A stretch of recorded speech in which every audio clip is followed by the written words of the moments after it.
हप्तामा 10 दिन demo class गराइरहेको छु अनि 8, 9, 10 को लागि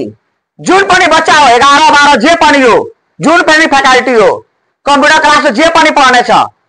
हामीसँग सबै प्रकारको टिचर छ त्यो जे पढ्न चाहिरहेछ आएर भिजिट गर कम भन्दा कम मात्रामा जति सके भने त्यति दिए भने हुन्छ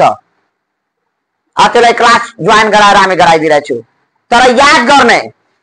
अनि त्यो बच्चा प्रत्येक दिन क्लास नगरे भने अनि पढाइमा केही डिस्टर्ब भएन त म डाइरेक्टली मना गरिदिन्छु म निकालिदिन्छु जसले प्रत्येक दिन क्लास गरे भने प्रत्येक दिन होमवर्क गरे भने 10 दिनमा म त्यसको रूपरङ हेर्छु अनि त्यसको ग्यारेन्टी लिएर त्यसको फर्स्ट डिभिजन रिजल्ट निकाल्छु ग्यारेन्टी लिएर त्यो हाम्रो अनुसार अगर काम गरियो त फर्स्ट डिभिजन त्यसको रिजल्ट आउँछ जिरोलाई पनि हामीलाई हिरो बनाउन क्यापेसिटी छ आज हैन 12 वर्षदेखि हामी बनाइरहेछौं तर हो हामी अनुसार चल्नु पर्छ सधैँ क्लास जोइन गर्नु पर्छ सधैँ होमवर्क गर्नु पर्छ त्यसलाई फर्स्ट डिभिजन निकाल्न हामीहरुको तरिका छ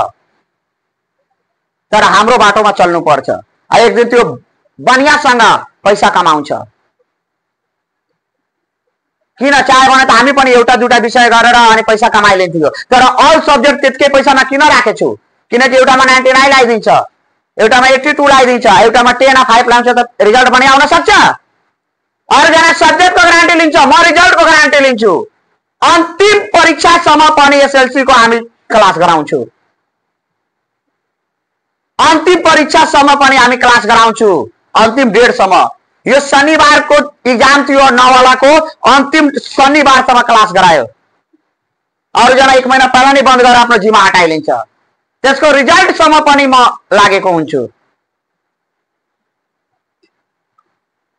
विद्यार्थीलाई केही बनाउने हो त्यो पैसा कमाउँछ बनियासँग सही बुद्धि विवेक हुन्छ परिवार खुश हुन्छ पढाइको यही न प्रॉफिट हो पढेर बाटोमा बौआउने त्यो सफल भएन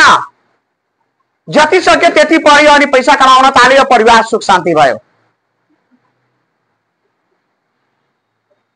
यो कुरा याद राख्नु त्यसैले म अरूसँग भन्दैन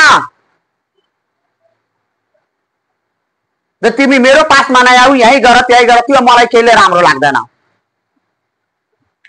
एकचोटी म विद्यार्थीहरुसँग भन्छु तिमीहरुको यो सही गलत सही पोजिसन आफ्नो हेरले तर म भनेको छु ग्यारेन्टीलाई यो साल विद्यार्थीलाई